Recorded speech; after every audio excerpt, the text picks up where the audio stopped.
या will start with a question. Aditi का एक क्वेश्चन है ना Aditi? What was that question? Yes, sir.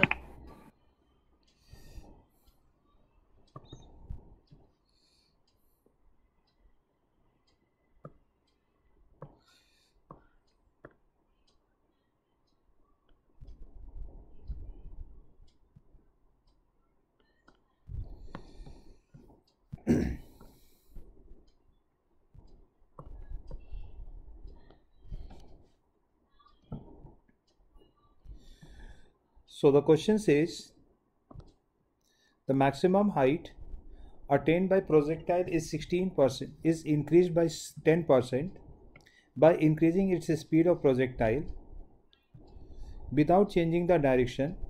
The percentage increase in the horizontal range will be। और 10% 15% का बात कर रहा है तो ये अच्छा खासा चेंज है। तो सबसे पहले इसका डायग्राम बनाओ। So it's like this, you theta. Second case में क्या किया इसने कि स्पीड को कुछ इंक्रीज कर दिया, स्पीड को नया स्पीड दे दिया है, let's say v, but theta को फिक्स रखा है और v जो है ना वो बड़ा है u से, तो जो हाइट है वो 10% से इंक्रीज कर जा रहा है। Okay, so this is the height h max और ये 10% से इंक्रीज कर जा रहा है, मतलब पहले h था तो अभी जो नया h है ना हाइट वो हो जाएगा 1.1 h। Is it 1 plus 10% of 1 plus 10% कितना हो जाएगा 1 प्लस 0.1 दैट इज 1.1। तो पहले जितना हाइट था अभी वो 1.1 h हाइट तक जाएगा, राइट।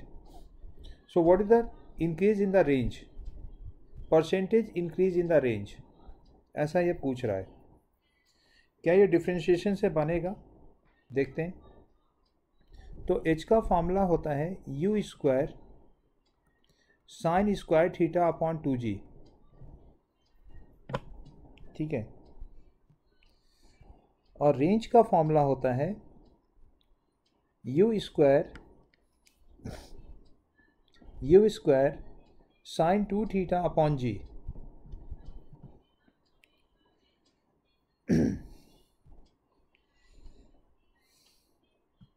ठीक है,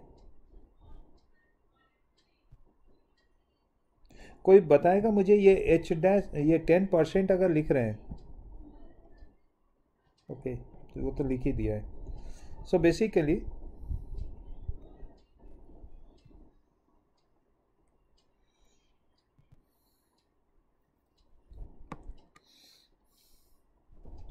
h डैश विल बी क्या हो जाएगा v square sine square theta upon 2g हो जाएगा, ठीक है। और h डैश कितना दे रखा है वो सब्स्टिट्यूट कर दो यहाँ पे, तो वो दे रखा है 1.1 into H equals to V square sine square theta upon 2g दे रखा है। उसमें h को पुट करो तो h is U square sine square theta upon 2g equals to V square sine square theta upon 2g हो जाएगा, ये कैंसिल आउट हो जा रहा है। सो v square is coming 1.1 u square, मतलब नया स्पीड जो है वो रूट अंडर 1.1 इंटू यू है। This is the new speed, ठीक है। अब पूछ रहा है कि what the percentage change in the range. तो देखो न्यू रेंज को अगर आपने आर डैश बोला ना तो आपसे पूछा गया है are dash minus R upon R into 100, ये तुमसे पूछा गया है। पहले तो क्वेश्चन को समझना सीखो। क्वेश्चन में कह रहा है परसेंटेज चेंज, तो पहले तो चेंज क्या होता है, तो final minus initial is called change. Percentage change का मतलब इनिशियल वैल्यू से डिवाइड कर देंगे उसे। सो तुम्हें निकालना है आर डैश माइनस दिस, तो आर डैश के जगह क्या रखेंगे v square sine 2 theta upon g, r के जगह क्या रखोगे तो u square sine 2 theta upon g फिर नीचे में u square sine 2 theta upon g. ये sine 2 theta and g cancel out हो रहा है सब में से। वी स्क्वायर की जगह क्या रखोगे तो 1.1 you square minus you square upon you square. तो ये 10% ही आ जा रहा है आंसर इसका, नहीं सॉरी, हाँ 10% आ रहा है, 0.1 आ रहा है ये सॉल्व होकर के। इसे 100 से मल्टीप्लाई कर दो तो ये परसेंटेज में कन्वर्ट होगा, this is coming 10%। So the range is also change by 10% only. This is the answer. क्या दिया है इसका आंसर अदिति? सर 10 ही दिया। या अभी समझ में आ गया? कोई पॉइंट है इसमें हाँ सर। कोई डाउट है तो बताओ। नहीं, okay. So let's move to our discussion. हम लोग थर्ड लॉ पे डिस्कशन कर रहे थे, एंड थर्ड लॉ क्या होता है तो एक्शन रिएक्शन होता है। और ये एक्शन रिएक्शन जो होता है एक ही बॉडी पे नहीं होता है, राइट? एक ही बॉडी पे दोनों एक्शन और रिएक्शन नहीं होता है, दोनों दो अलग अलग बॉडी होता है जिसपे एक्शन और रिएक्शन होता है। तो कभी ये पूछ दिया जाए ना कि एक ही बॉडी पे मतलब नेट फोर्स एक बॉडी पे जीरो फिर क्यों नहीं हो जाता है, क्योंकि एक्शन रिएक्शन अगर इक्वल एंड अपोजिट होता है तो आपका आंसर होगा कि वो एक ही बॉडी पे नहीं होता है। और जब हम बात करते हैं तो हम एक बॉडी पे बात कर रहे होते हैं। जैसे इस केस में क्या कर रहे थे कि टेबल पे एक ब्लॉक रखा है, तो ब्लॉक टेबल के वजह से ब्लॉक पे फोर्स आ रहा है और वो आ रहा है ऊपर की ओर, ठीक है? वैसे ही ब्लॉक के वजह से टेबल पे फोर्स आ रहा है, लेकिन इस पहले फिगर में मैंने कहीं टेबल पे फोर्स नहीं शो किया है, मैंने केवल ब्लॉक पे फोर्स शो किया है, राइट? तो पहला फिगर में एक्शन रिएक्शन नहीं है। पहला फिगर में दो फोर्स शो किया है, एक mg और n। mg अर्थ के वजह से है और n टेबल के वजह से है, ठीक है? इसमें n बराबर mg है because of the situation that is equilibrium, ऊपर का फोर्स नीचे का फोर्स के बराबर हो जाएगा। बट ये एक्शन रिएक्शन नहीं है, इन दोनों में रिलेशन एक्शन रिएक्शन वाला नहीं है कि n का अपोजिट हो जाएगा mg, ऐसा कुछ बोलेंगे, ठीक है? तो रिएक्शन के लिए किस पे जाना पड़ेगा? टेबल और ब्लॉक पे अलग अलग जाना पड़ेगा। तो देखो ब्लॉक पे टेबल ऊपर फोर्स लगा रहा है, तो टेबल पे ब्लॉक नीचे फोर्स लगा रहा है, सिंपल, यही है एक्शन रिएक्शन, ठीक है? तो हमेशा दोनों बॉडी अलग अलग रहेगा जिस पे एक्शन और रिएक्शन होता है, और इसलिए एक्शन रिएक्शन का नेट कभी जीरो नहीं हो सकता है। तो यहाँ पे मैंने टेबल के ऊपर बात किया, देखो force on table, force on table. तो फोर्स ऑन टेबल में नीचे लग रहा है ब्लॉक के वजह से एक n, ठीक है? ऊपर लग रहा है नीचे लग रहा है ग्रेविटी के वजह से, और ऊपर फ्लोर के वजह से लग रहा है, जिसके ऊपर रखा हुआ है उसके वजह से। क्योंकि टेबल रेस्ट में है तो ऊपर का फोर्स और नीचे का फोर्स एक दूसरे पे बैलेंस आउट हो जाएगा। बट अगेन मैं बोलूँ कि टेबल पे सारा फोर्स शो किया है, तो इसमें कोई एक दूसरे का एक्शन रिएक्शन है क्या? n डैश n और mg, इनमें से कोई एक दूसरे का एक्शन रिएक्शन है क्या? तो आंसर है नो, राइट? एक्शन रिएक्शन के लिए पहले दो बॉडी को चूज करो। तो अगर मैंने फ्लोर और टेबल को चूज किया है तो देखो टेबल के वजह से फ्लोर पे जो आएगा वो नीचे आएगा, ठीक है, n डैश, और फ्लोर के वजह से टेबल पे आएगा ऊपर, ठीक है? अगर ब्लॉक टेबल का केस लेना है तो ऊपर देख लो, n है ब्लॉक और टेबल के बीच में एक्शन रिएक्शन। अगर अर्थ और टेबल के बीच में लेना है तो mg होगा एक्शन रिएक्शन। अर्थ देखो, ये अर्थ है और ये टेबल है, तो टेबल को अर्थ नीचे पुल कर रहा है mg से, तो टेबल भी अर्थ को ऊपर पुल कर रहा है mg से, ठीक है?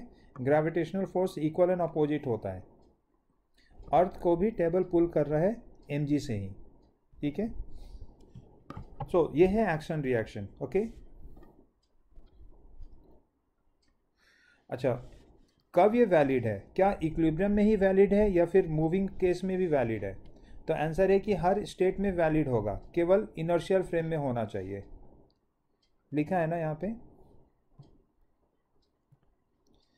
इन स्टेट ऑफ रेस्ट और मोशन बोथ, दोनों में ये वैलिड है। तो अभी जो एग्जांपल दिया है वो रेस्ट केस का दिया था, बट अगर सिस्टम मोशन में है तब भी एक्शन रिएक्शन रहेगा ही रहेगा। Okay. So after having all the three laws, now we'll go on to each force individually. हमें जो फोर्सेज इस चैप्टर में कंसीडर करना है ना, उन सारे फोर्सेज को पहले इंडिविजुअली देख लेते हैं, उसके कैरेक्टरिस्टिक्स क्या हैं, ठीक है, फिर उसे हम प्रॉब्लम में लेकर के आएंगे.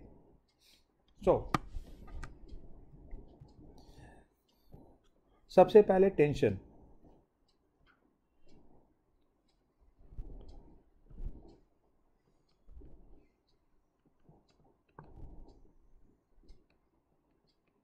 कहाँ होता है? तो वायर में होता है. वायर, स्ट्रिंग बोल लो, रोप बोल दो,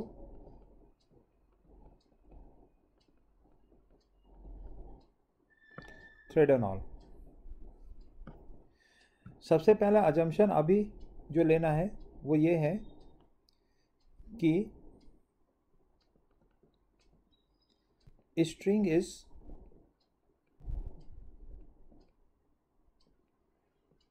taken massless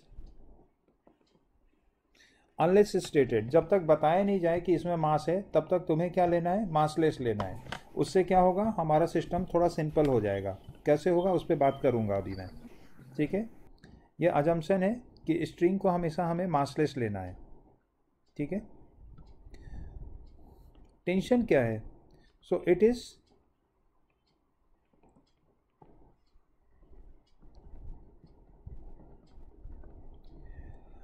tightness of a string,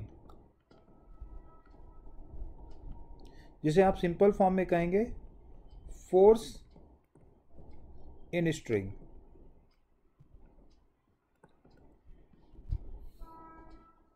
ठीक है. तो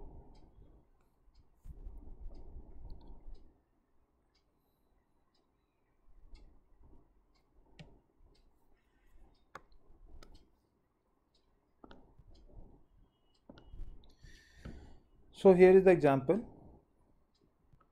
Let's say this is a string which is connected with the block और ऊपर सीलिंग है, ठीक है.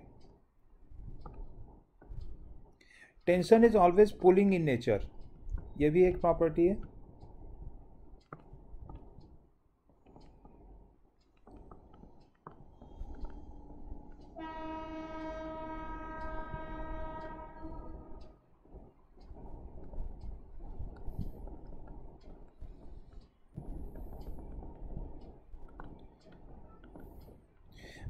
मतलब ये होता है कि टेंशन के वजह से हम बॉडी को केवल पुल कर सकते हैं, ना कि पुश कर सकते हैं, ठीक है.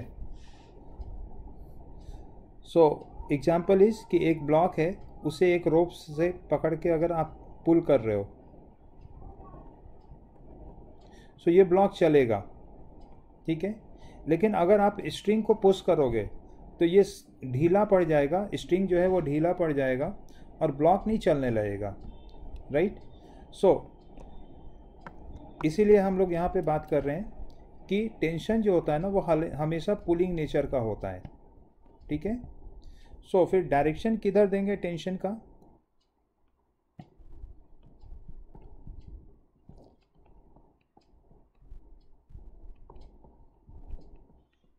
Direction, tension direction is always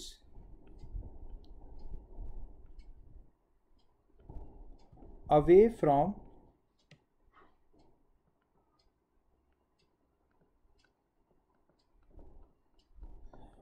observation point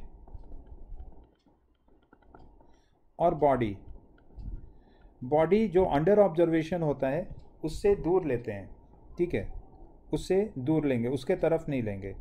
so here is the example. सबसे पहले ब्लॉक पे कौन कौन सा फोर्स लग रहा है? तो ब्लॉक पे नीचे एक फोर्स लग रहा है mg, और ऊपर कौन सा फोर्स लग रहा है ब्लॉक पे? बताओ. जैसे एक हेवी बैग को आप हाथ में लेते हो तो आपके हाथ को बैग किधर ले जा रहा है? आपके हाथ को बैग डाउनवर्ड्स। या, और आपका हाथ जो है वो बैग को किधर पुल कर रहा है, ऊपर की ओर, राइट। तो बैग पे या ब्लॉक पे फोर्स किधर लगेगा, ऊपर की ओर। तो देखो जो पॉइंट अंडर कंसिडरेशन है वो है पॉइंट जो ब्लॉक के ऊपर है। तो ब्लॉक के ऊपर टेंशन किधर होगा, टेंशन का डायरेक्शन होगा ऊपर, ठीक है। लेकिन अगर मैं स्ट्रिंग को ऑब्जेक्ट ले लूँ तो स्ट्रिंग पे टेंशन किधर लग रहा है, ब्लॉक के वजह से, तो नीचे लग रहा है, ठीक है। चलो यहाँ बात करते हैं सीलिंग के टॉप मोस्ट पॉइंट पे, छत के बिल्कुल ऊपर वाले पॉइंट पे जहाँ पे स्ट्रिंग कनेक्टेड है। बताओ छत के ऊपर स्ट्रिंग के वजह से किधर फोर्स लग रहा है।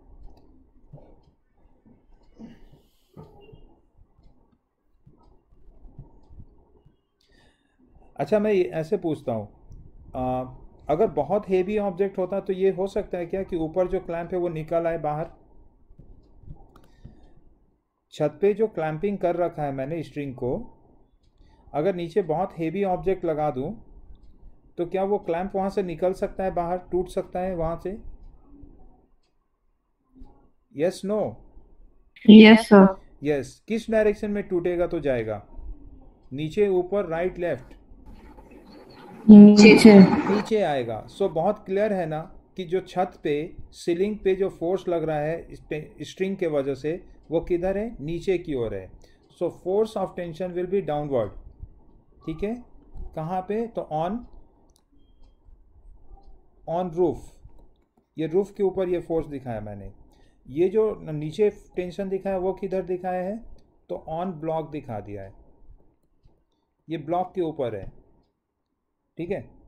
अभी देखो ऊपर नीचे थ्रू आउट हर पॉइंट पे टेंशन सेम होगा, लिखा है क्या यहाँ पे ये बात, string is massless, this implies that tension at all points of string is same. वो बताता हूँ कैसे, बट फिलहाल ले लो कि सब जगह पे टेंशन सेम होता है। कब, जब मासलेस होता है तो इस एग्जांपल में मैंने ये बोला नहीं है कि मासलेस है या नहीं है, तो हम अज्यूम करेंगे कि मासलेस है। और मासलेस है तो जितना भी पॉइंट है स्ट्रिंग पे वो सारे पॉइंट्स पे टेंशन सेम लेना है, ठीक है। तो अब बात करते हैं, एक बीच में पॉइंट ले लेते हैं। हियर इज द पॉइंट ए, ठीक है। तो पॉइंट ए पे टेंशन किधर दिखाएंगे, पॉइंट ए पे टेंशन किधर दिखाएंगे, तो आप ऐसे बोलोगे कि पॉइंट ए जो है ना वो स्ट्रिंग को दो पार्ट में डिवाइड कर रहा है, एक ऊपर का पार्ट है और एक नीचे का पार्ट है, बीच में पॉइंट ए है, ठीक है। तो ऊपर वाला पार्ट जो है नीचे वाले पार्ट को ऊपर फोर्स लगा रहा है, ऐसे अवे फ्रॉम द पॉइंट ए। फिर से ऊपर जो टी लिखा है इसका नाम दे देते हैं 1 और नीचे वाले स्ट्रिंग को 2 कह देते हैं। तो ऑन 2 ड्यू टू 1, स्ट्रिंग 1 के वजह से स्ट्रिंग 2 पे ये फोर्स दिखाया मैंने ऊपर की ओर। वैसे ही जो नीचे वाला स्ट्रिंग है ना ऊपर वाले स्ट्रिंग को नीचे पुल कर रहा है, ठीक है। सो नीचे जो टी लिखा है वो ऑन 1 ड्यू टू 2 होगा, ठीक है। सो this is how you will see the tension. और एक एग्जांपल लेते हैं। सपोज करो दिस इज अ स्ट्रिंग और एक इधर से पुल कर रहे हैं इसे और दूसरा इधर से पुल कर रहे हैं, ठीक है। तो इस पॉइंट पे जो स्ट्रिंग का पॉइंट है उस पे एक्सटर्नल एजेंट की वजह से किधर फोर्स लग रहा है, तो वो लेफ्ट साइड लग रहा है ए पॉइंट पे, ठीक है। कितना लग रहा है, एफ लग रहा है। तो उसी तरह से ए पॉइंट पे मेरे हाथ पे फोर्स स्ट्रिंग के वजह से कितना लग रहा है, तो वो राइट साइड लग रहा है और वो टी लग रहा है। बट ये जो टी है ना वो एफ के बराबर है। खुद सोचो, जितना जोर से आप पुल करोगे उतना ही टेंशन जनरेट होगा स्ट्रिंग में या ज़्यादा जनरेट हो जाएगा। तो जितना जोर से हम पुल करेंगे ना उतना ही स्ट्रिंग में टेंशन जनरेट होगा। larger the force, larger is the tension. Smaller the force, smaller is the tension. Zero the force, no tension. Right? अगर फोर्स ही नहीं है तो टेंशन भी नहीं होगा. नाउ अगर एक पॉइंट पे टेंशन आया तो पूरे स्ट्रिंग में टेंशन आ चुका है. ठीक है, सारे पॉइंट पे, like B, C, D and all. ठीक है, तो सी पे बात करते हैं कि सी पे टेंशन किधर दिखाएंगे. तो सी पे टेंशन है और आपको दिखाना किधर है. तो आपको दिखाना है दोनों तरफ. अगर left hand right hand side वाले स्ट्रिंग पे बात करोगे तो इधर एरो दिखाना है, लेफ्ट हैंड साइड पे दिखाना है तो ऐसा दिखाना है. कभी भी ये डायरेक्शन नहीं होगा, ऐसे और ऐसे नहीं दिखाएंगे. जब मैं सी पॉइंट पे बात कर रहा हूं तो ठीक है, टेंशन का डायरेक्शन हमेशा उस पॉइंट से क्या रहेगा, अवे रहेगा, ऐसा.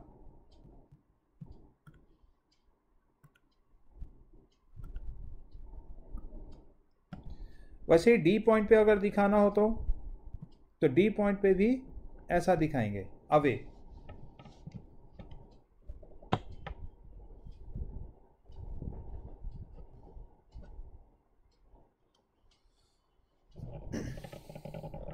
सो समझ में आया टेंशन का डायरेक्शन कैसे दिखाना है. कोई भी पॉइंट पे अवे दिखाना है.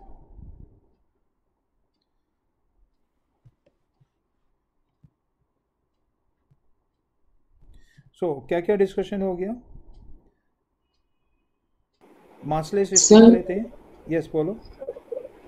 सर मुझे पूछना था कि ऐसा हो सकता है कि टेंशन का डायरेक्शन फोर्स के डायरेक्शन में ही है. नहीं, नहीं हो सकता है. टेंशन का डायरेक्शन फोर्स के डायरेक्शन में नहीं हो सकता है. ठीक है, क्योंकि जब भी आप पुल करोगे ना तो स्ट्रिंग टाइट हो जाएगा. और टाइट होने का मतलब क्या है कि स्ट्रिंग अब और इलोंगेट होना नहीं चाहता है.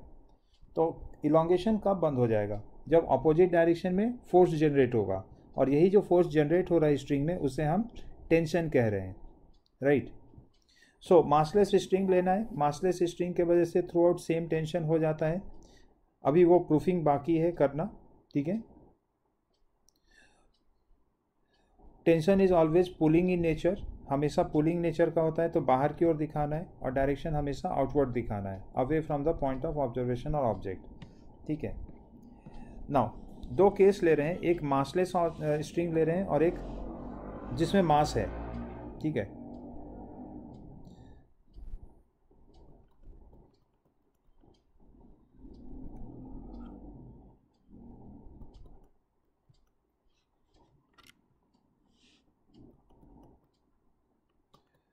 massless string and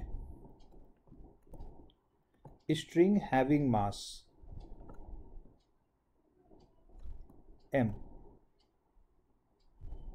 दोनों स्ट्रिंग को लिया और ऐसे ब्लॉक कैपिटल एम के साथ, जैसे कोई 10 kg का ब्लॉक है उसके साथ ऐसे इसको हैंग कर दिया है.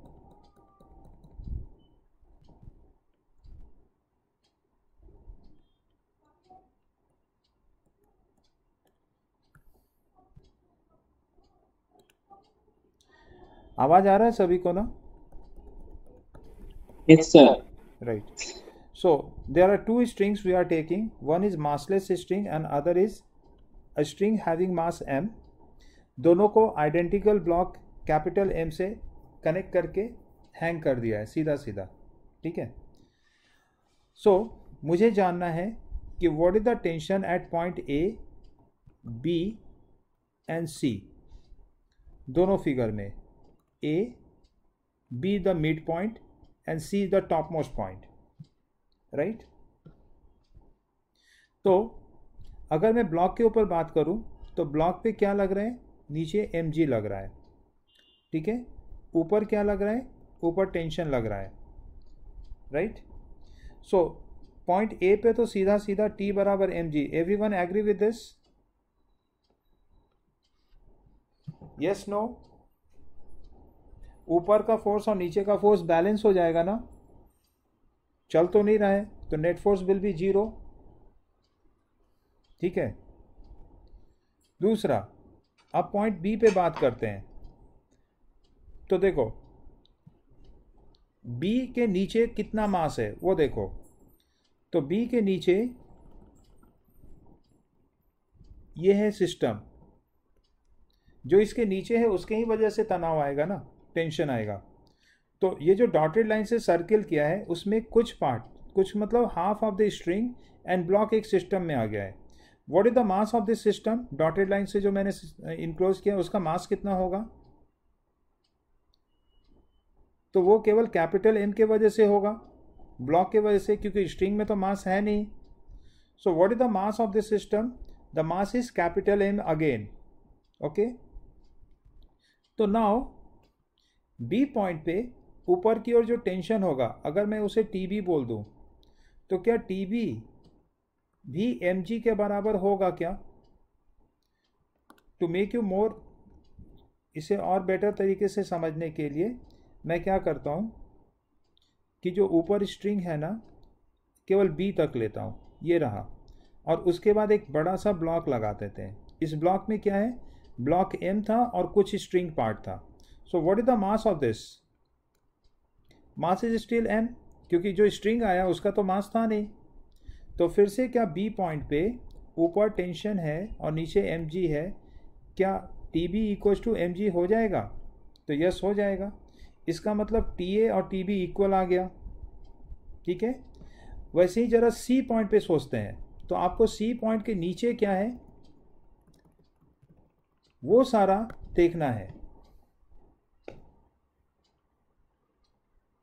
ठीक है, सी पॉइंट के नीचे क्या है वो सारा मास देखना है। How much is the mass below point C? Tell me, how much is the mass below C? m। It is still m, क्योंकि जो स्ट्रिंग है वो तो मासलेस है। सो फिर से टी सी भी एम जी के बराबर आ जाएगा।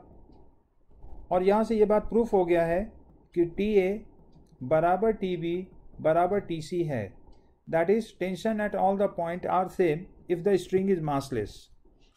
जबकि सेकेंड केस में ऐसा नहीं है। ए पॉइंट पे टेंशन ऊपर लेंगे तो ब्लॉक पे नीचे, तो टी ए बराबर एम जी आएगा। लेकिन जब बी पॉइंट का बात करेंगे ना, तो ये रहा बी पॉइंट, आधा कर दिया यहाँ से, और फिर उसके नीचे वाला जो हिस्सा था, बी के नीचे वाला पूरा पार्ट, उसे मैंने एक ब्लॉक जैसा सोचा। तो what is the mass of this?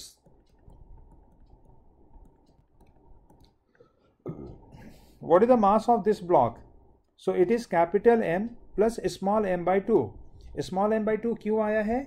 Half of the rope के मास के लिए आया है, राइट? स्ट्रिंग का मास कितना है? एम, तो आधे रोप का, आधे स्ट्रिंग का मास हो जाएगा M by two. So total mass is here. Now T B कितना हो जाएगा फिर? Tension at B.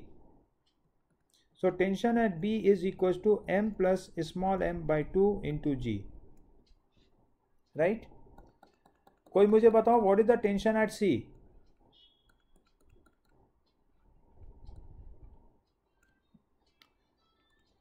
So C point के नीचे मास देखो कितना है?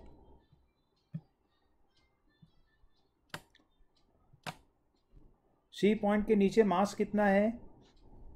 तो सी पॉइंट के नीचे स्ट्रिंग भी आ जाएगा पूरा और ब्लॉक भी आ जाएगा। So total mass below C is capital M plus small m, and therefore tension at C will be capital M plus small m into g. नीचे का फोर्स ऊपर का फोर्स बैलेंस्ड, राइट गाइस? और यहां से साफ दिख गया कि T C is more than T B is more than T A. जैसे जैसे ऊपर जा रहे हो वैसे वैसे क्या हो रहा है? टेंशन बढ़ता जा रहा है। ठीक है, ध्यान रखना, जो भी पॉइंट तुम्हें देखना है ना, उसके ऊपर नहीं, उसके नीचे कितना मास है वो इंपॉर्टेंट है तुम्हारे लिए। ठीक है, वो वाला नीचे वाला पार्ट को कट करके हटा दो, तो फिर उस पॉइंट पे कोई टेंशन बचेगा ही नहीं। ओके, सो अगर मास स्ट्रिंग का दे रखा है तो फिर टेंशन अलग होगा। अगर मास नहीं है स्ट्रिंग में तो टेंशन सारी जगह पे सेम रहेगा। सो ये एक एडवांटेज रहेगा। So I have an question for you.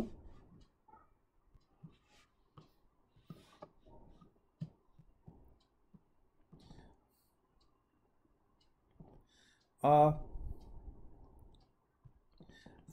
kg rope is hanged vertically. Find tension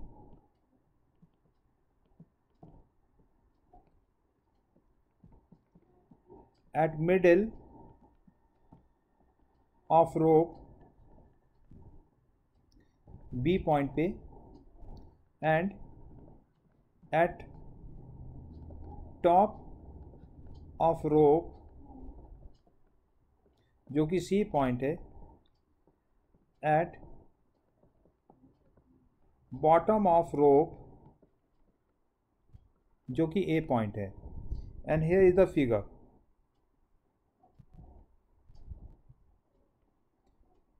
इसका लेंथ भी दे रखा है, लेंथ मैंने लिखा नहीं है.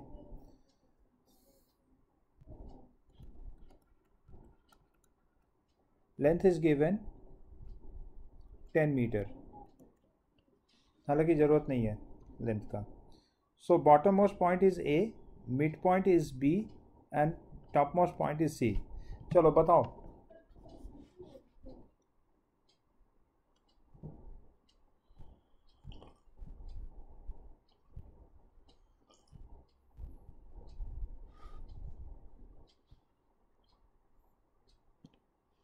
ए पे कितना टेंशन है?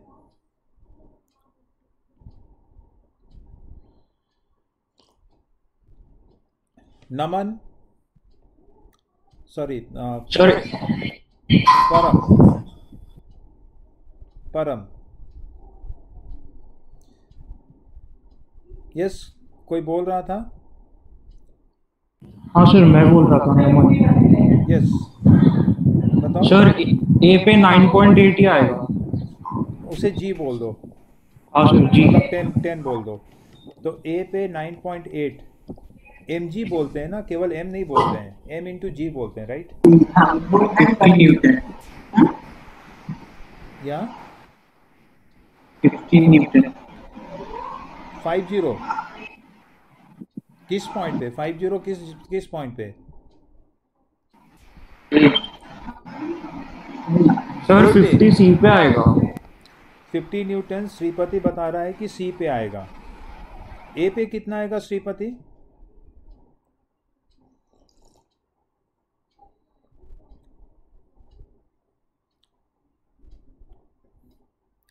यस राजेश, परशुराम बताओ.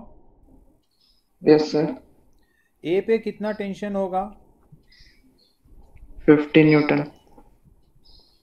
50 ए पे, मतलब नहीं समझा. सपोज करो बहुत सारा बंदर है, ठीक है, और वो बंदर जो है ना सब एक दूसरे का पूंछ पकड़ के लटका हुआ है.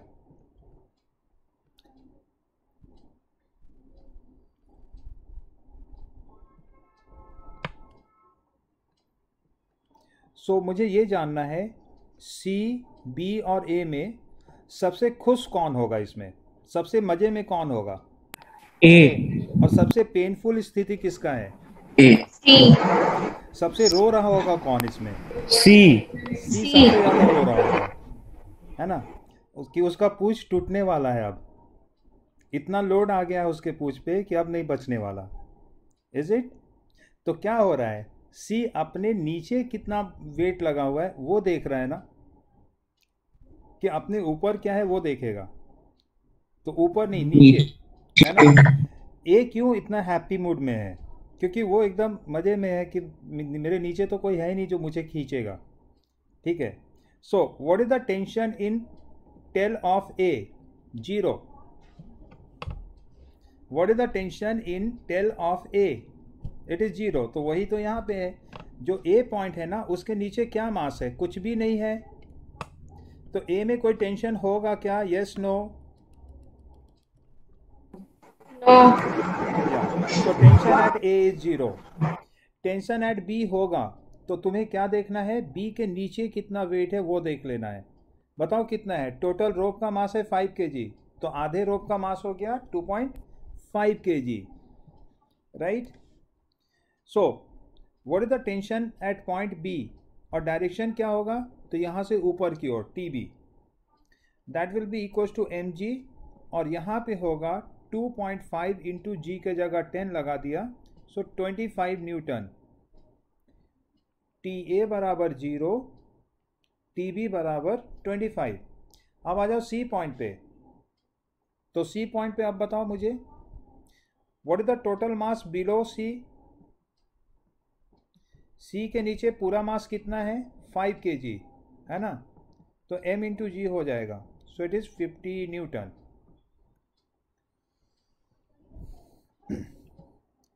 ठीक है, सो ये था जब स्ट्रिंग में मास होता है तो।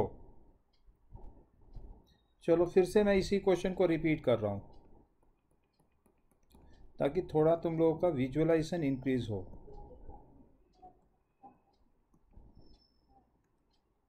देर आर 3 स्ट्रिंग्स मासलेस। अब देखो यहाँ कुछ नहीं बोला अगर मैंने तो ये मासलेस हो जाएगा, ठीक है।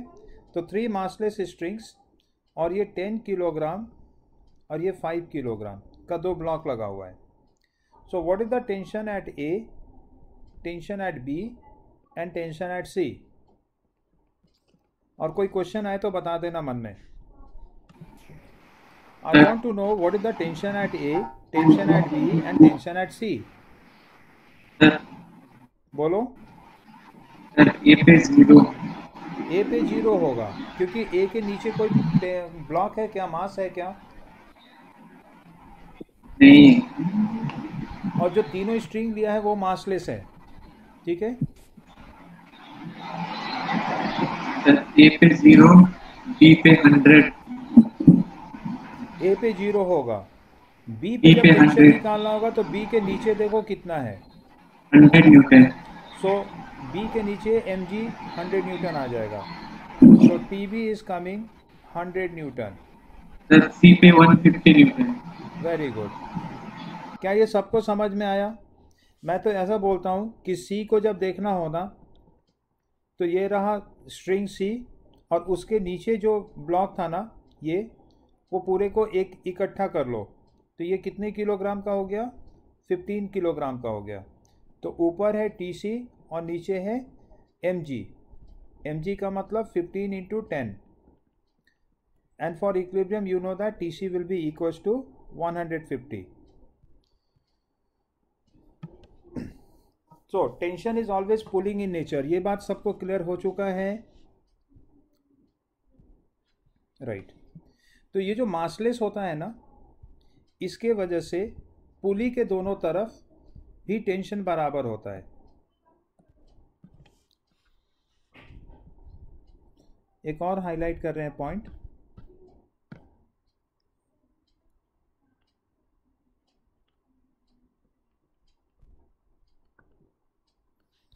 massless string on smooth pulley। Smooth pulley हो या रफ पुली हो, रफ पुली पे भी वही होगा, लेकिन अभी फिर से so this is the case. Pulley क्या होता है पता है सबको? जो क्रेन होता है ना कंस्ट्रक्शन वगैरह में, जो क्रेन यूज़ होता है, तो आप देखोगे इस तरह से वो क्रेन रहता है, ऊपर से ऐसे वायर नीचे गिरा हुआ रहता है और उसमें एक हुक लगा रहता है, ऐसा है ना, देखा है सभी लोगों ने। तो जो हुक लगा हुआ है वो किस चीज़ पे सपोर्टेड है, वो पुली पे सपोर्टेड है, और ये पुली ऊपर नीचे मूव करता है because of binding of string, है ना। So pulley is a circular disc जो कि हम ऐसे फिक्स कर सकते हैं सीलिंग के ऊपर, और इसके ऊपर से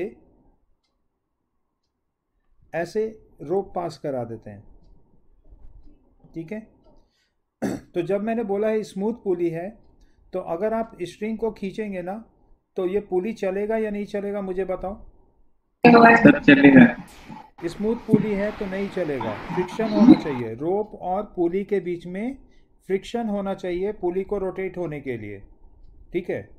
तो when I said smooth pulley, it means ये पुली रोटेट नहीं कर रहा है, बस वो एक एज ए सिंबल यहाँ पड़ा हुआ है, इसका और कोई रोल नहीं है, ठीक है। लेकिन स्ट्रिंग जो है वो इसके ऊपर स्लिप करता चला जाएगा।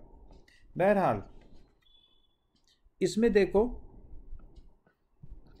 तो ऑलमोस्ट हाफ सर्कमफ्रेंस जो होता है वो पूरा पुली के सरफेस पे है और उसके बाद बाकी स्ट्रिंग नीचे है। If I call the point A and B, I want to know what is the direction of tension in the lower part of the string at A and B. नीचे वाला स्ट्रिंग में जो लटका हुआ है ना स्ट्रिंग, उसमें ए और बी पे टेंशन का डायरेक्शन किधर होगा। देखो मासलेस बोला है तो मुझे यहाँ ब्लॉक लगाना पड़ेगा क्योंकि खुद में तो मास नहीं है। तो लेट से फॉर इक्विलिब्रियम मैंने दोनों तरफ बराबर मास लगा दिया, तो ये सिस्टम चल नहीं रहा है अभी, ठीक है। मुझे जानना है कि ए पे टेंशन का डायरेक्शन किधर होगा, तो it is always away away होगा।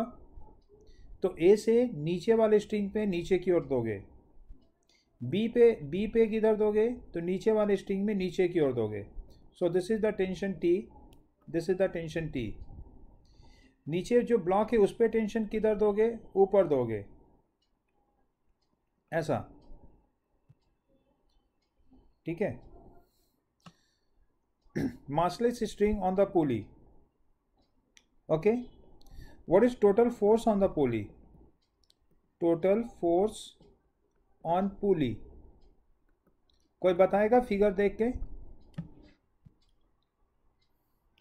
पुली पे नीचे की ओर फोर्स क्या लग रहा है, 2T। देखो नीचे टेंशन है, नीचे टेंशन है, ठीक है, ओके। स्मूथ पुली यहाँ ऐड करेंगे, 0 स्मूथ एंड मासलेस पुली। पुली में भी मास होता है, लेकिन फिर से अपने कैलकुलेशन को सिंपल रखने के लिए मासलेस पुली लिखेंगे। तो पुली में भी मास नहीं है, ठीक है। तो 2T होगा। देखो नीचे की ओर टेंशन,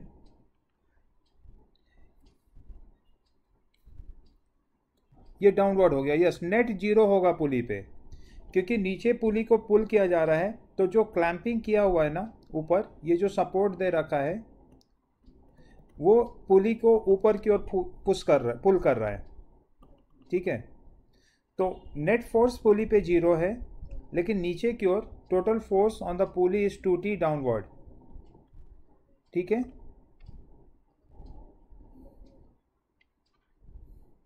सो इस तरह से हम टेंशन्स को इंडिकेट करते हैं।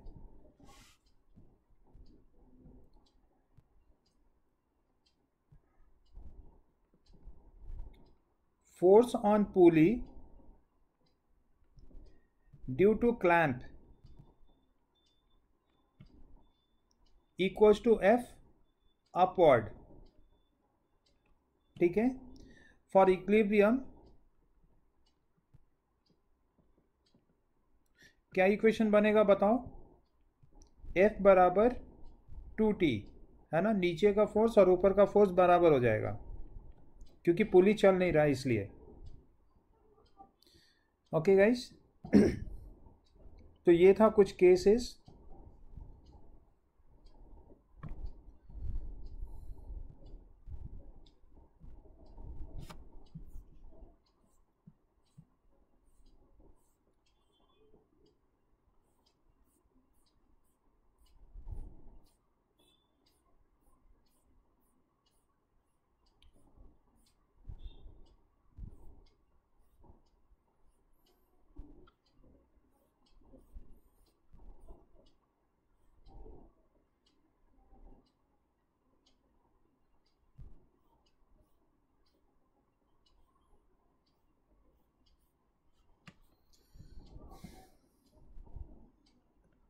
ठीक है, इसमें एक टर्म मिलेगा तुम्हें फ्री बॉडी डायग्राम का, ठीक है। तो ये सब जो मैं बना रहा हूँ, हालांकि इसमें फ्री बॉडी डायग्राम नहीं है अभी भी, जो डायग्राम है सीधा सीधा उस पर ही बात कर रहे हैं। बहरहाल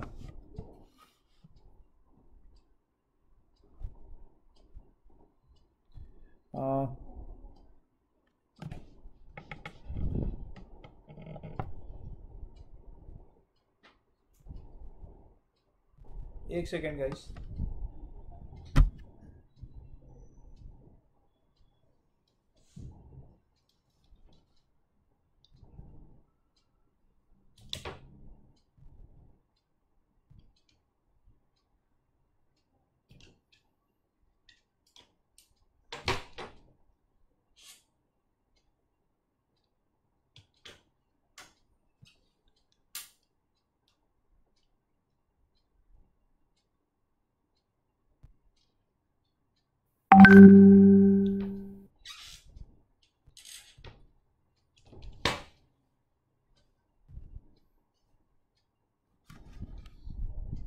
Yeah.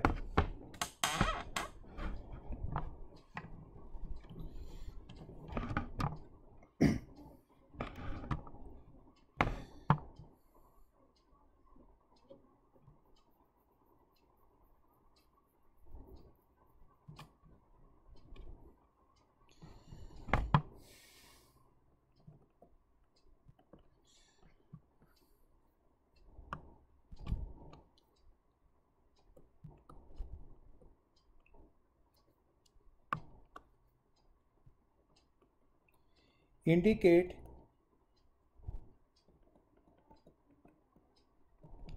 direction of tension on block, pulley and wall. So given is a wall and this is the pulley और यहाँ एक स्ट्रिंग है जो ऐसे है और इसके साथ एक ब्लॉक है M लगा हुआ है. सो फॉर योर कन्वीनियंस यहाँ पे स्ट्रिंग कितना है, कितना रोप है, तो एक ही रोप है. एम आई राइट? यहाँ पे एक ही रोप है जो वॉल से कनेक्ट होकर के पुली से होते हुए ब्लॉक से कनेक्ट हो गया है. ठीक है. उस एक रोप को ना मैं दो पार्ट में डिवाइड कर लेता हूँ 1 और 2 करके. ठीक है. अब मुझे बताओ वॉल के साथ जो पॉइंट है ना वो ए पॉइंट है. पुली पे 2 पॉइंट है जहाँ पे कांटेक्ट है, मतलब कांटेक्ट और भी जगह पे, बट मैं हाईलाइट कर रहा हूँ वो पॉइंट्स को जहाँ पे मुझे टेंशन बताना है, डायरेक्शन दिखाना है. और ये है पॉइंट डी. तो ए बी सी डी इन सब पे डायरेक्शन ऑफ टेंशन बताना है. चलो बताएंगे. ए पे किधर, राइट और लेफ्ट?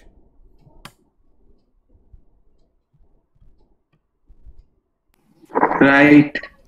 तो आप पूछोगे कि किस पे फोर्स लगा है. मैं बोल रहा हूं कि वॉल के ऊपर फोर्स किधर लग रहा है, वॉल के ऊपर. तो वॉल के ऊपर फोर्स लग रहा है राइट साइड में and this is tension T.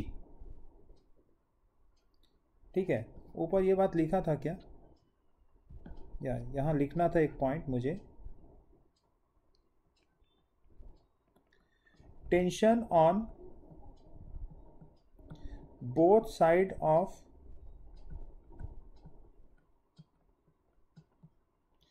pulley is same due to massless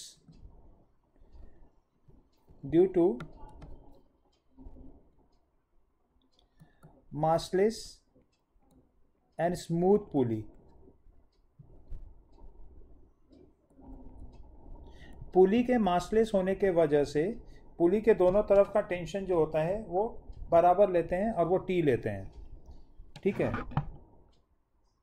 मैं बताऊंगा कि ऐसा क्यों होता है, बट अभी आप लेके चलोगे. क्या लेके चलना है हमें, कि पुली के दोनों तरफ जो स्ट्रिंग है उसमें टेंशन बराबर लेंगे अगर मासलेस पुली है तो इस चैप्टर में आपको मासलेस पुली ही पढ़ना है. एक रोटेशन चैप्टर है आगे चल के, वहाँ पे पुली में मास आएगा.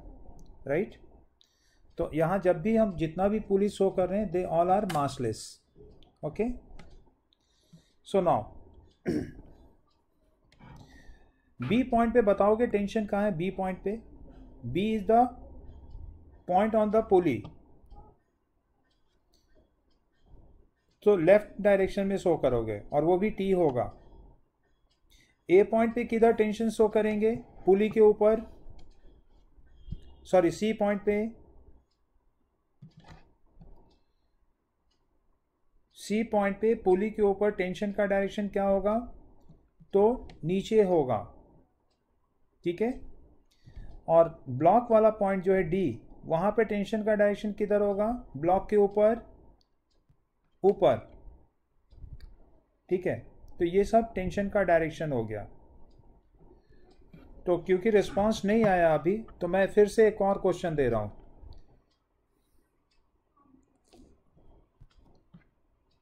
कुछ तो आवाज आना चाहिए ना तुम लोग के तरफ से। मैंने तुम लोग का आवाज रोक रखा है।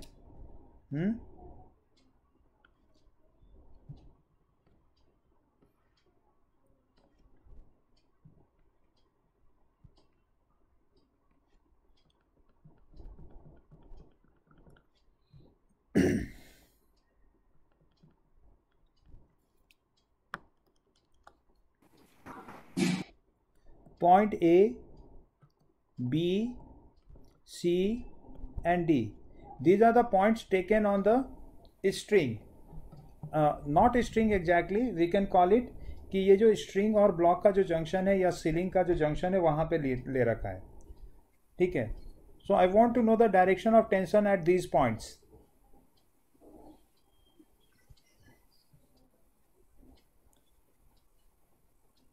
ए पे टेंशन किधर होगा? ए पे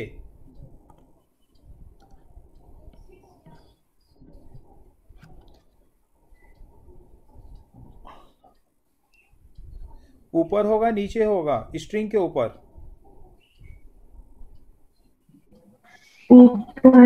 ऊपर होगा। तो ऐसे समझो, ब्लॉक अगर स्ट्रिंग नहीं होता तो ब्लॉक किधर जाता? नीचे चला जाता। क्यों जाता नीचे? mg के वजह से नीचे जाता। तो इस ब्लॉक पे नीचे की ओर mg लग रहा है, तो कोई तो है जो रोक रखा है। कौन है वो? तो टेंशन है। किधर है वो टेंशन? ऊपर की ओर है, ऐसा।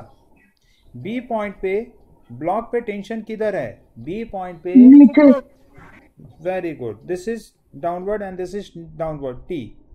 लेकिन यहाँ एक चीज ध्यान रखेंगे, दो अलग अलग स्ट्रिंग है या एक ही स्ट्रिंग है? How many strings are there in the system? 1 or 2?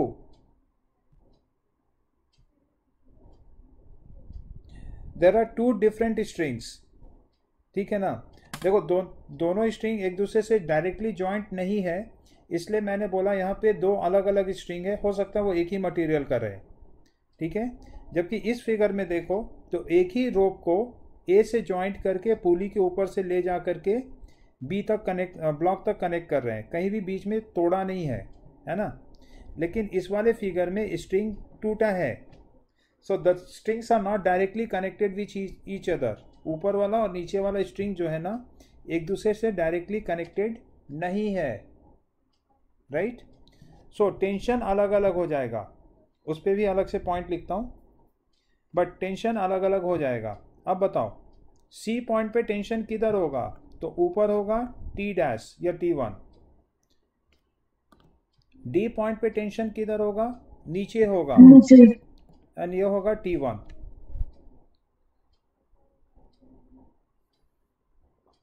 ठीक है।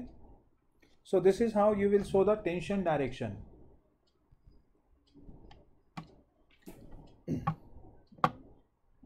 एक और एग्जांपल देता हूं।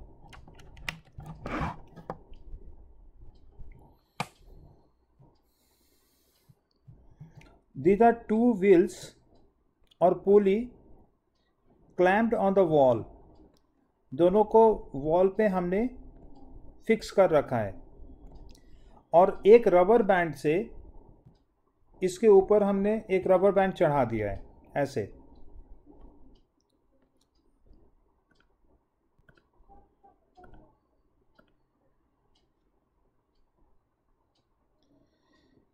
क्या ये फिगर समझ में आया तुम लोगों को? एक रबर बैंड को दोनों पुली के ऊपर इस तरह से चढ़ा दिया है, तो ये रबर बैंड जो है वो स्ट्रेच्ड होगा। What is the tension in the rubber band considering the massless rubber band? वो कौन कौन सा पॉइंट है जहां पे तुम्हें बताना है? तो this is the point A, B, C and D. A point पे टेंशन का डायरेक्शन किधर होगा? So your answer will be Right. Right side. Right. या along the string right side. हमेशा टेंशन स्ट्रिंग के अलोंग ही होगा। बी पॉइंट पे किधर होगा? तो left side along Left side. Left side. C point पे भी left side. Left side. D पे right. एंड सो अब जाके कुछ आवाज निकल रहा है तुम लोगों का, मतलब अब कुछ समझ में आया है। या समझ में आ जाता लेकिन बोलते नहीं हो। हाँ, okay. So this was the tension. ठीक है, कुछ पॉइंट्स है जिसको मैं फटाफट हाईलाइट कर लूँ। बताओ, पुली के दोनों तरफ टेंशन बराबर होता है या अलग अलग होता है? अगर पुली मासलेस हो तो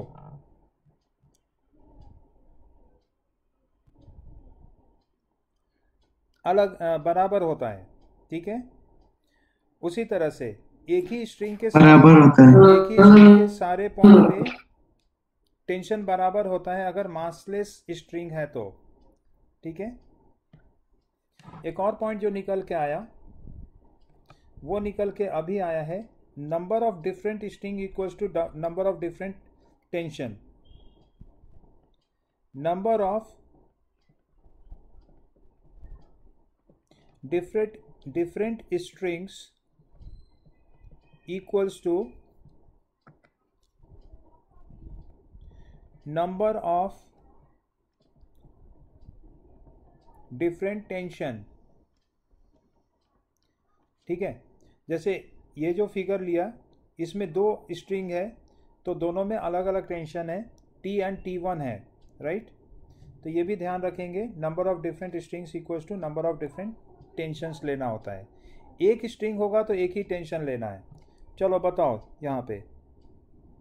sir number of pulleys equal to tension भी आ सकता है ना? वो मैं दे रहा हूँ यहाँ पे, तुम बताओ।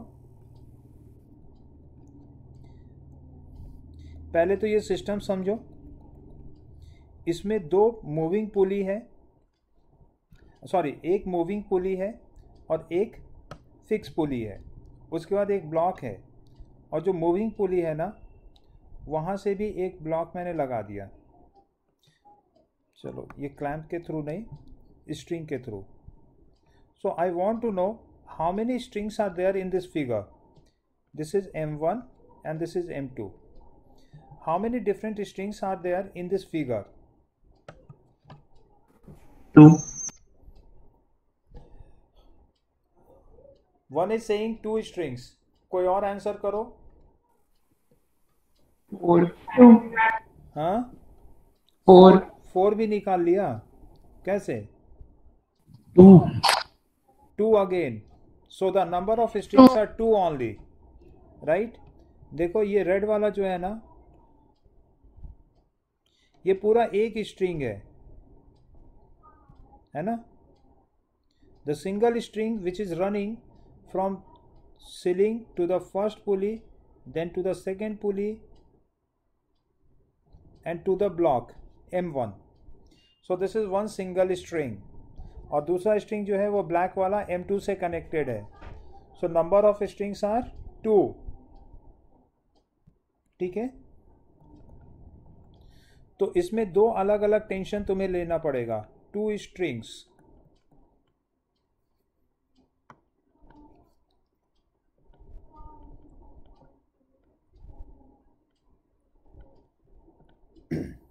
तो दो टेंशन लेना पड़ेगा, एक T लोगे तो दूसरा T डैश लोगे। Now again I would like to put the direction of tension.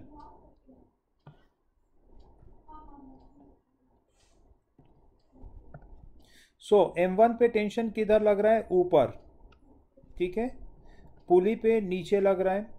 पुली के दूसरे तरफ चले जाओ, ऊपर वाले पुली के दूसरे तरफ, तो वो भी नीचे दिखाना है। ठीक है,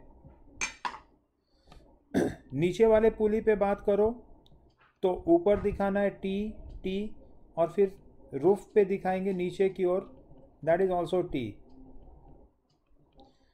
एक स्ट्रिंग सो थ्रू आउट सब जगह सेम टेंशन दिया है।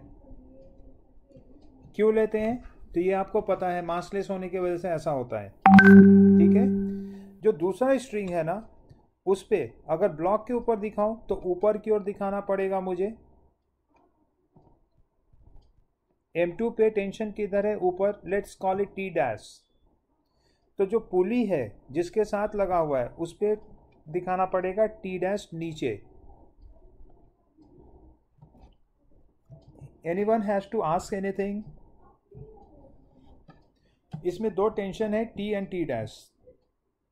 एक जो T है ना, वो पूरे स्ट्रिंग पे अलग अलग जगह दिखाया है। आप बोलोगे सर क्या केवल इतना ही जगह पे दिखाना चाहिए? तो नहीं, आपकी मर्जी, जितना पॉइंट लोगे सब पॉइंट पे आप T दिखा सकते हो। बट ये जो पॉइंट्स है वो क्रूशियल पॉइंट्स है। जैसे M1 पे कनेक्शन है वहाँ पे, पुली पे कनेक्शन जहाँ पे हो रहा है वहाँ पे, है ना, सीलिंग पे कनेक्शन हो रहा है वहाँ पे। तो ये सब कुछ क्रूशियल पॉइंट्स है जहाँ पे हमें एक्चुअली वर्कआउट करना होता है, इसलिए मैंने वो सब चीज़ यहाँ दिखाया है। ओके गाइस, सो ये भी डिसाइड करना है तुम लोगों को कि नंबर ऑफ स्ट्रिंग्स कितना है, अकॉर्डिंगली टेंशन एंड टेंशन का direction. Okay, after this we have contact force.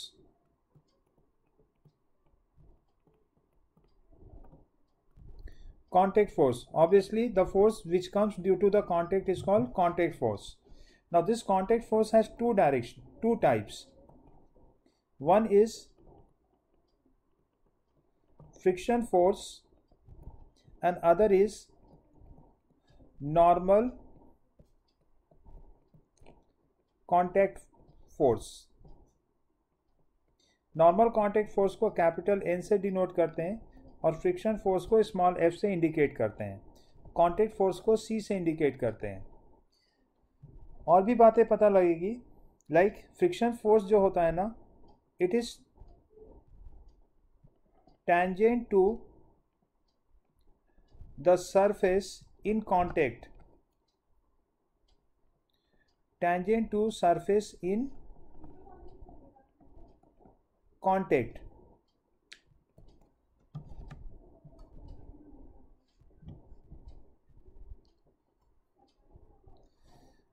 उसी तरह से नॉर्मल कॉन्टैक्ट फोर्स कितना होगा?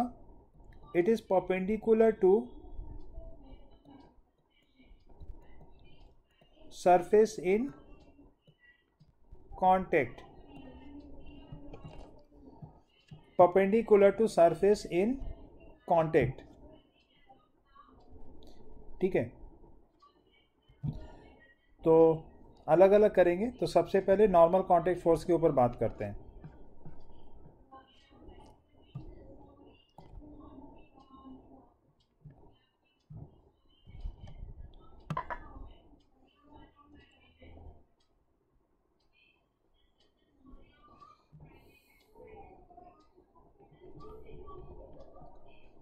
Normal contact force perpendicular to surface in contact. ठीक है, सो एक बुक है जो टेबल पे रखा है।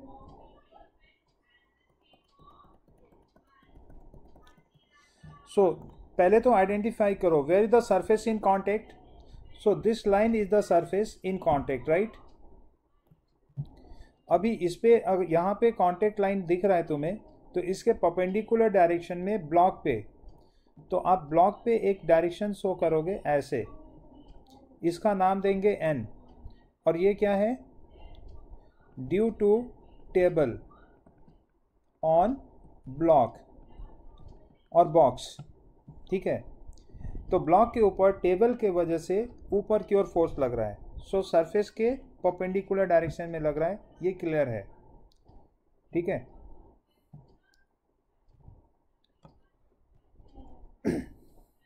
बाकी mg भी लग रहा है, बट इस केस में हम लोग केवल नॉर्मल कॉन्टैक्ट फोर्स लिखना चाह रहे हैं, तो उसके लिए ये हो जाएगा। सो दिस इज फर्स्ट एग्जांपल। तो इसमें क्या हो रहा है ना कि सरफेस क्लियरली दिख रहा है, ठीक है. If contact surface is not clear, then take any surface of body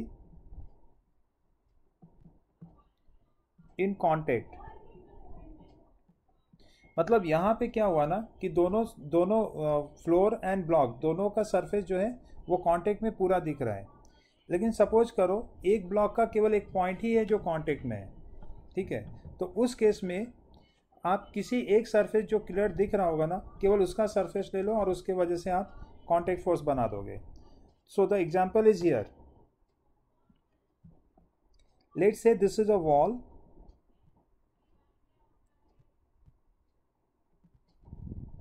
और उसके साथ ये एक लैडर लगा रखा है, right. And the ladder is at rest for the timing, ऐसा मैंने बोल रखा है. एक पॉइंट बी है, ए है और दूसरा पॉइंट बी है. How many contacts are there?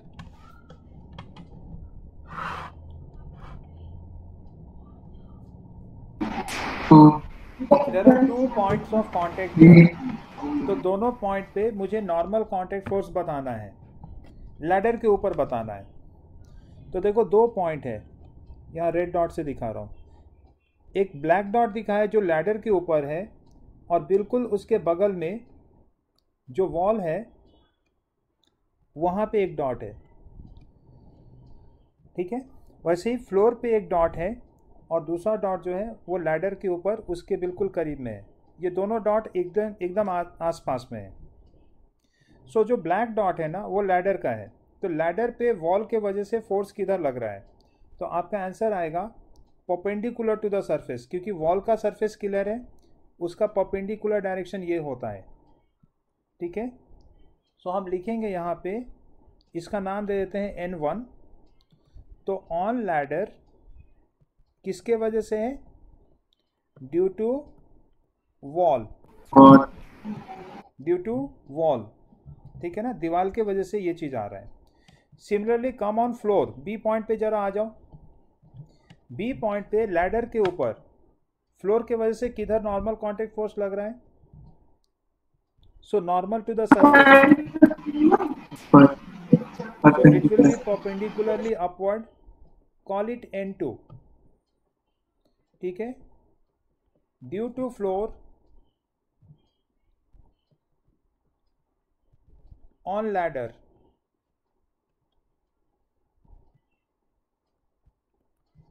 ठीक है, तो ये 2 कांटेक्ट फोर्स मैंने लैडर के ऊपर बनाया. क्या लैडर भी एक्शन रिएक्शन के थ्रू वॉल और फ्लोर पे फोर्स दे रहा है? तो आंसर है यस. दीवार पे लैडर के वजह से किधर फोर्स आ रहा है बता सकते हो? It is on the left side, है ना. अगर ये दीवार कमजोर होगा तो बताओ किस साइड गिरेगा? वो लेफ्ट साइड ही गिरेगा ना लैडर के वजह से. तो लैडर किधर पुश कर रहा है वॉल को? लेफ्ट साइड पुश कर रहा है. सो देखो ये ब्लैक एरो सो मैंने दिया वॉल पे. तो on wall due to ladder,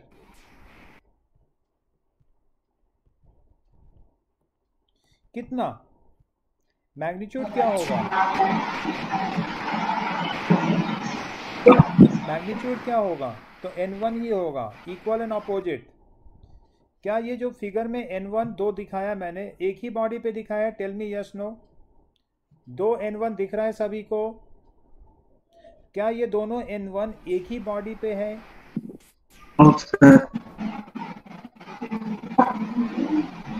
I am not getting a clear answer. क्या दोनों N1 एक ही बॉडी पे मैंने शो किया है?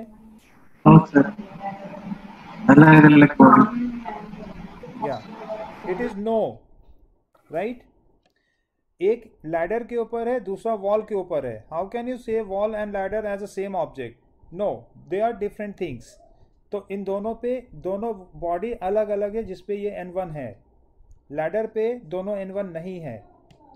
वैसे ही फ्लोर पे क्या लैडर फ्लोर को नीचे फोर्स कर रहा है? तो यस, फोर्स कर रहा है.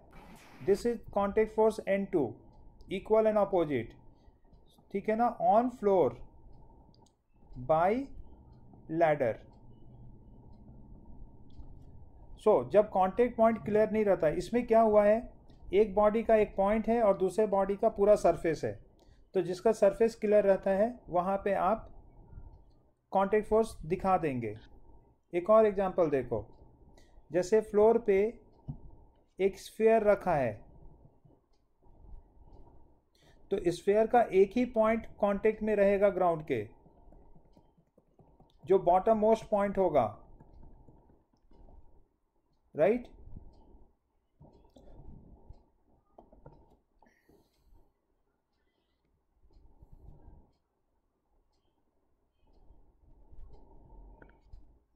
कुछ इस तरह से.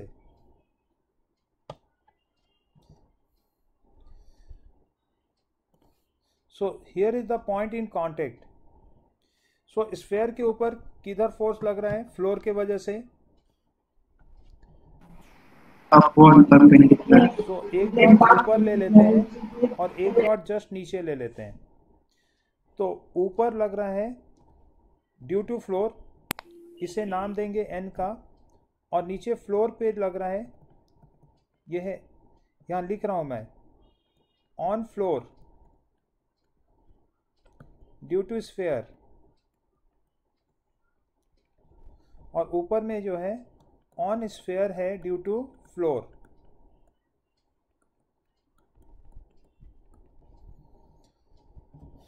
सो नॉर्मल कांटेक्ट फोर्स क्लियर हो गया है कि किधर लग रहा है. एक और एग्जांपल देते हैं. दिस इज अ जार और इसके अंदर कुछ बॉल्स रखा हुआ है.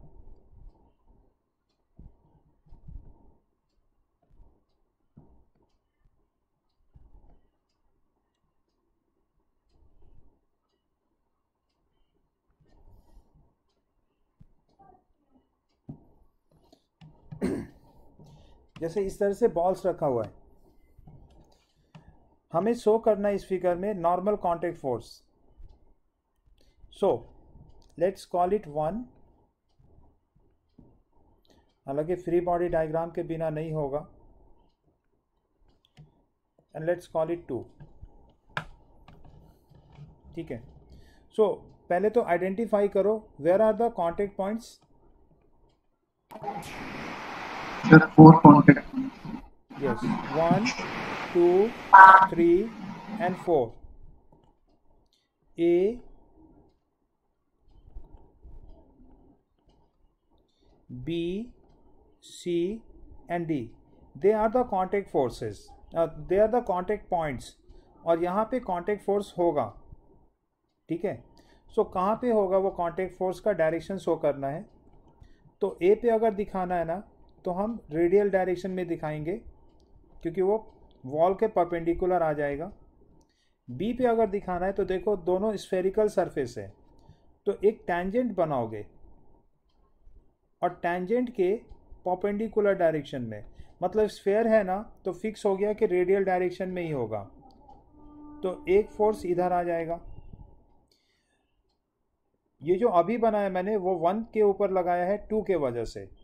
तो 2 पे 1 के वजह से किधर आएगा? ऐसे नीचे की ओर दिखेगा. ठीक है. यहाँ होगा सेंटर, सेंटर के तरफ होगा वो. थोड़ा फिगर में गड़बड़ हो गया है. सी के वजह से नॉर्मल आएगा. सी पे, सॉरी, सी के वजह से नहीं, सी पे आएगा इस डायरेक्शन में, और डी पे आएगा ऊपर की ओर. इन बॉल्स के वजह से जो कंटेनर है उसके ऊपर भी फोर्स लग रहा है, जो मैंने इस फिगर में शो नहीं किया है. ये वैसा ही होगा जैसा कि लैडर वाले केस में शो किया था मैंने, है ना. तो मैं ज़्यादा अब डिस्कशन में इसके नहीं जा रहा हूँ अभी, क्योंकि फ्री बॉडी डायग्राम जब समझाऊंगा ना तो ज़्यादा बेटर तरीके से हम इस फिगर को लिख पाएंगे. ठीक है. So what I want to say at this point is, if contact point is not clear, then take any surface which is clear in the contact. दोनों में से कोई एक सरफेस जो क्लियर दिख रहा है वहां से नॉर्मल बना सकते हो आप. Okay.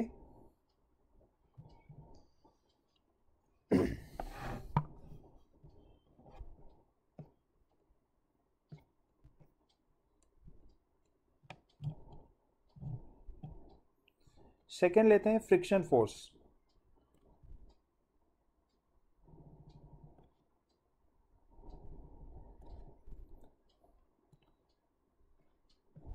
So friction force is also a contact force.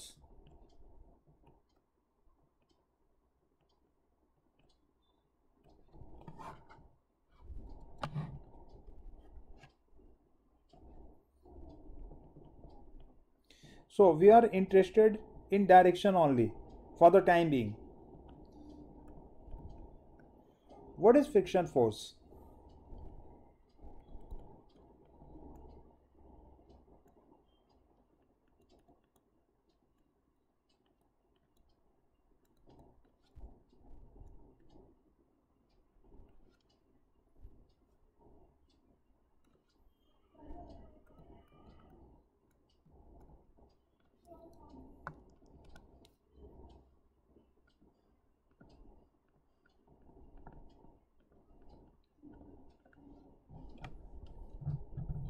The force appears due to roughness of the surface in contact, having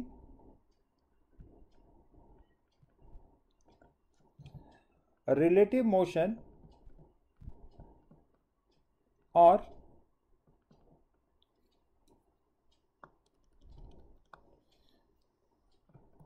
having relative motion or tendency of relative motion, या तो रिलेटिव मोशन हो या tendency हो relative motion का, तो उस case में rough surface के वजह से ऐसा होता है, ये फ्रिक्शन आता है। And you have a idea about this.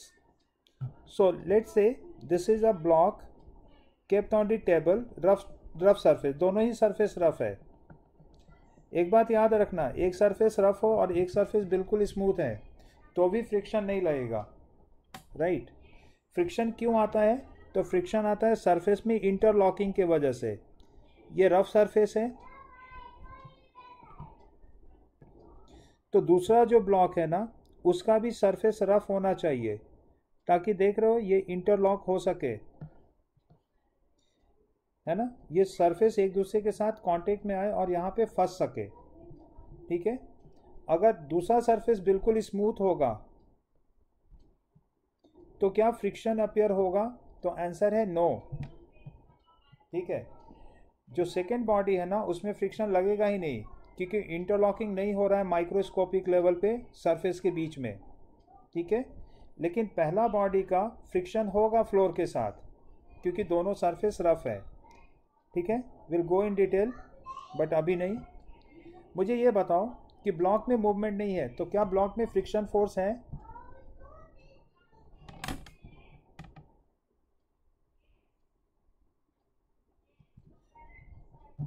अभी मोशन नहीं है तो क्या ब्लॉक में फ्रिक्शन फोर्स है?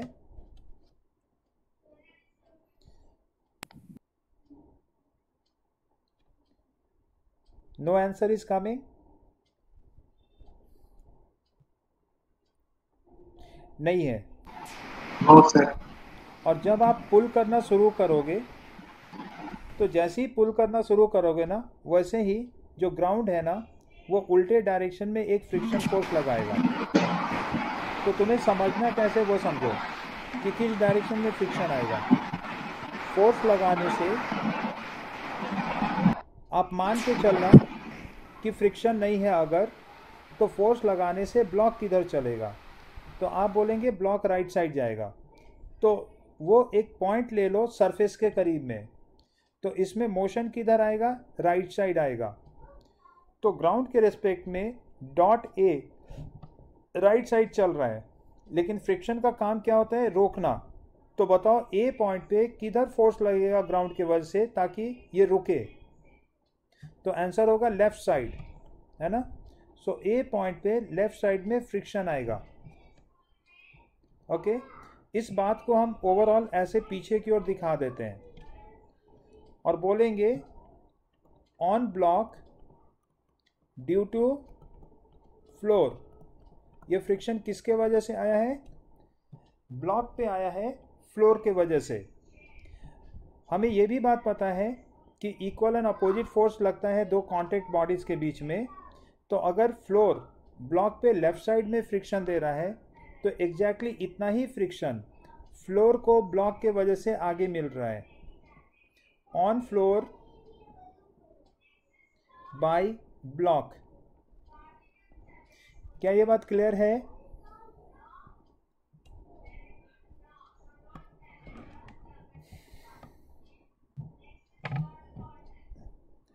फ्लोर पे फ्रिक्शन फोर्स किधर है?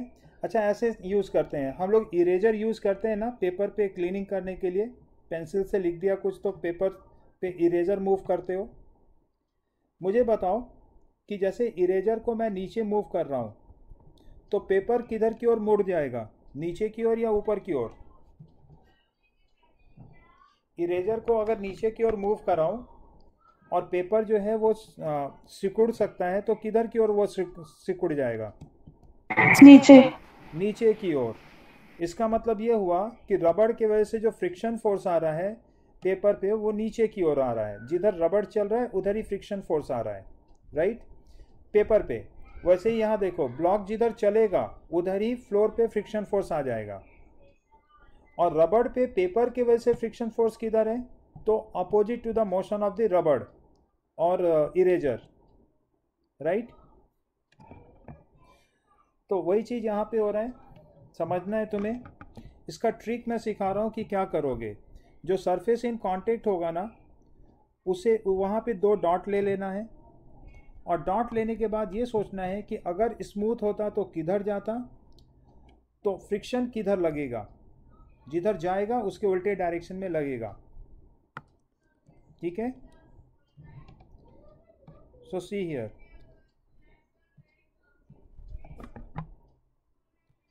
this is one block,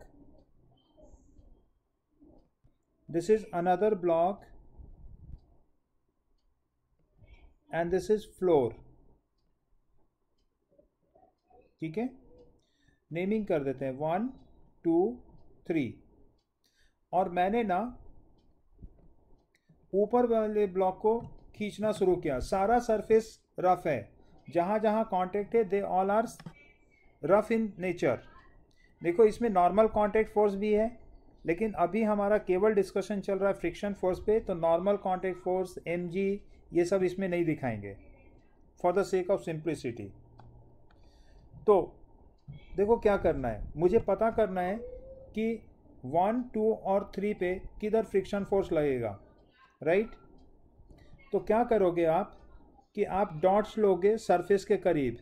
दिखा सभी को? ब्लैक डॉट्स लिया मैंने 2, ठीक है।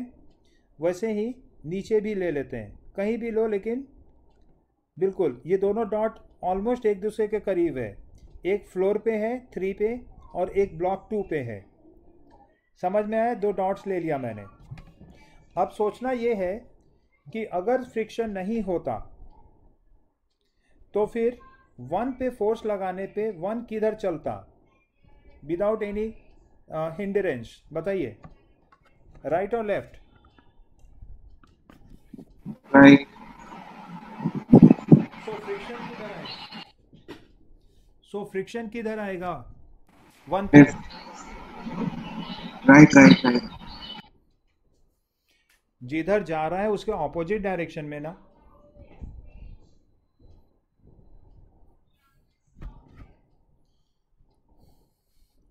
एक सेकेंड गाइस, हाँ देखो और मुझे बताओ, मैं आ रहा हूँ, एक second.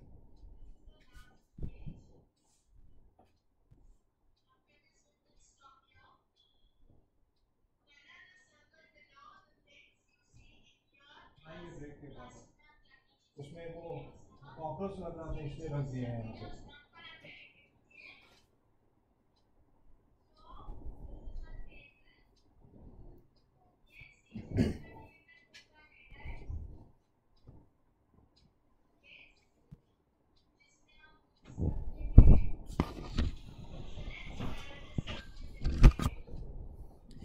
Yes. So I am saying that if friction is not there then सबसे पहले आप किसे खींचना शुरू किए थे? ब्लॉक 1 को, right side. So block 1 will move on right side. Now friction is there, तो ब्लॉक 1 को राइट साइड मूव करने से रोकने के लिए किधर फोर्स आ जाएगा? लेफ्ट साइड पे आ जाएगा. Left side. I will call it F1. Okay okay. तो नीचे वाले डॉट पे, ब्लॉक 2 का जो डॉट है उस पे किधर फोर्स आ जाएगा? फ्रिक्शन फोर्स F1 ही आएगा. इक्वल एंड अपोजिट वाला केस. राइट. या सो जो नीचे वाला एडजेसेंट पॉइंट है उस पे आगे की ओर आ जाएगा फ्रिक्शन F1. और आपको पता है ना कि ऊपर वाले ब्लॉक को खींचोगे तो नीचे वाला भी ब्लॉक साथ साथ चलने का कोशिश करेगा उसी डायरेक्शन में. मतलब ये ब्लॉक 1 ना हो करके आपका हाथ होता है ना, आपका हेवी हाथ होता ब्लॉक 2 के ऊपर, और आपका हाथ अगर राइट साइड मूव करे तो ये ब्लॉक 2 किधर मूव करने का टेंडेंसी रखेगा? फ्रिक्शन के वजह से. तो वो राइट साइड ही टेंडेंसी रखेगा. तो समझो ब्लॉक 2 पे फोर्स कौन सा आया है? अभी अभी F1 आया है. F2 is not the force acting on 2, sorry F is not the force acting on 2. ये जो फोर्स F है ना वो किस पे लग रहा है? देखो एरो कहाँ दिखाया मैंने? कैपिटल One F पे. का एरो कहाँ दिखाया मैंने? 1 पे. 1 पे. तो आप ये नहीं कहेंगे कि 2 पे लग रहा है, आप कहेंगे कि 1 पे ही लग रहा है. सो सारा रिस्पॉन्स वहीं से शुरू हो रहा है. तो पहले 1 पे फोर्स आया तो 1 में एक टेंडेंसी जनरेट हो गया चलने का. तो जैसे ही वो चलना चाहेगा वैसे ही ब्लॉक 2 जो है उसे रोकना चाहेगा. ठीक है. सो ब्लॉक 2 एक फ्रिक्शन फोर्स उल्टे डायरेक्शन में देगा. तो ब्लॉक 2 जिस डायरेक्शन में फोर्स दे रहा है उसके अगेंस्ट में ब्लॉक 2 पे भी फोर्स आ जाएगा, और वो आया है F1. F1 के वजह से ब्लॉक किधर चलना चाहता है? Right side. राइट. तो अब आ जाओ नीचे 2 और 3 का जो डॉट्स है वहां पे. तो ब्लॉक 2 पे फ्रिक्शन किधर लगेगा? ब्लॉक 3 के वजह से या ग्राउंड के वजह से? तो नेचुरली लेफ्ट साइड लगेगा. और नीचे फ्लोर पे किधर लग जाएगा? F3. And this is the direction shown. अब पूछो किसी को डाउट है तो.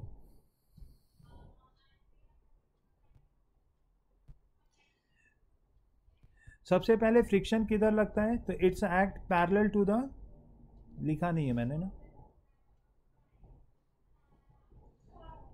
Direction of friction. जो टाइप 5 है वो सब बाद में बताऊंगा. ठीक है ना. फ्रिक्शन एक अलग से पूरा टॉपिक है बड़ा सा. यहाँ पे केवल डायरेक्शन. तो direction of friction parallel to surface in contact. ठीक है. जो सरफेस कांटेक्ट में है उसके पैरेलल लगेगा, जो कि अभी फिगर में शो कर रखा है already. And opposing relative motion. Relative motion को अपोज करना चाहिए. ठीक है. तो अभी तो रेस्ट का केस था इसलिए मैं फिर से सेम सिचुएशन लेता हूं, लेकिन इस बारी जो फोर्स है ना वो मैंने 2 पे लगाया है. पहले केस में 1 पे लगाया था. अभी जो फोर्स लगाया वो मैंने 2 पे लगा दिया है. अब बताओ फ्रिक्शन का डायरेक्शन. तो पहले तो तुम्हें पता करना है कि कहाँ लगेगा.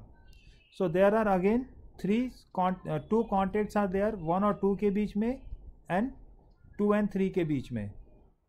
तो जो कॉन्टेक्ट पॉइंट्स है ना, कॉन्टेक्ट सरफेस है, वहाँ पे 2 डॉट ले लीजिए. ले लिया मैंने इस तरह से.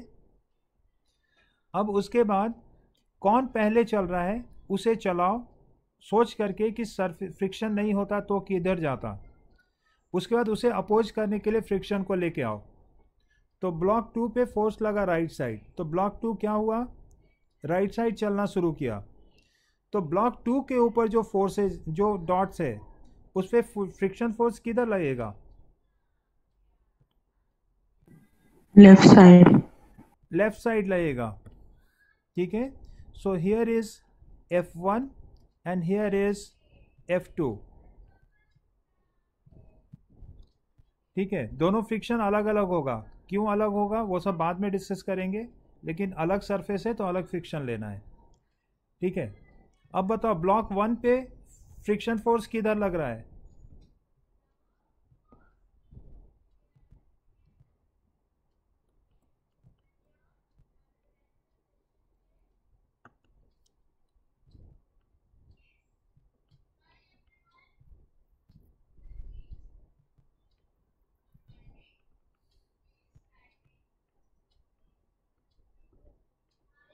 यस, ब्लॉक 1 पे फ्रिक्शन फोर्स किधर लग रहा है? कभी ऐसा किया है एक बुक के ऊपर दूसरा बुक रखा है और नीचे वाले बुक को खींचना शुरू करो तो ऊपर वाला बुक किधर जाता है?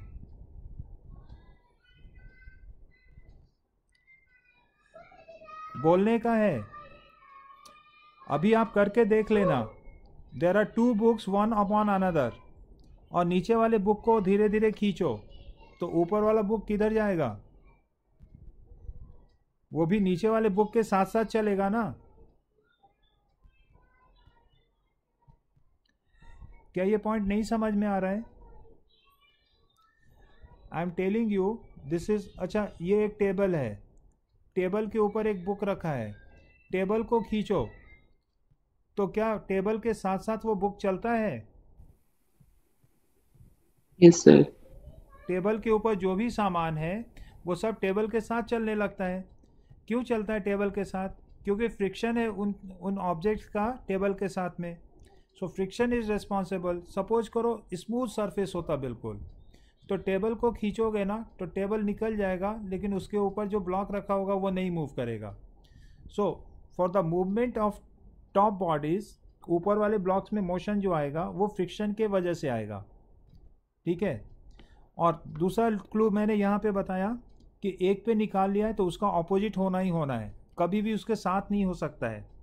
तो अगर नीचे वाले पॉइंट पे लेफ़्ट दिखा है तो ऊपर वाले पॉइंट पे राइट ही दिखाना है, और बाद में समझते रहो कि राइट हो रहा है तो फिर क्या हो रहा है, तो पता लगा कि सच में राइट में ही लगेगा, क्योंकि ब्लॉक 2 को खींचेंगे तो ब्लॉक 1 भी ब्लॉक 2 के साथ साथ जाता है और वो फ्रिक्शन के ही वजह से जाता है। वैसे ही ब्लॉक बॉडी 3 पे किधर लगेगा? लेफ्ट राइट साइड लगेगा। क्यों दोनों को F2 ही लिखा है? 1, 2 और 3 के बीच में सेम फ्रिक्शन क्यों लिखा है बताओ? एक्शन रिएक्शन के वजह से। ठीक है, सो 3 अगर 2 पे फोर्स F2 दे रहा है तो 2 3 पे फोर्स F2 ही देगा। 1 पे अगर 2 F1 दे रहा है तो 2 पे 1 के वजह से भी F1 आएगा उल्टे डायरेक्शन में। So I have shown here the diagram in which the friction directions are given। ठीक है, तो बाकी अब नेक्स्ट सेशन में हम लोग यहाँ से कंटिन्यू करेंगे।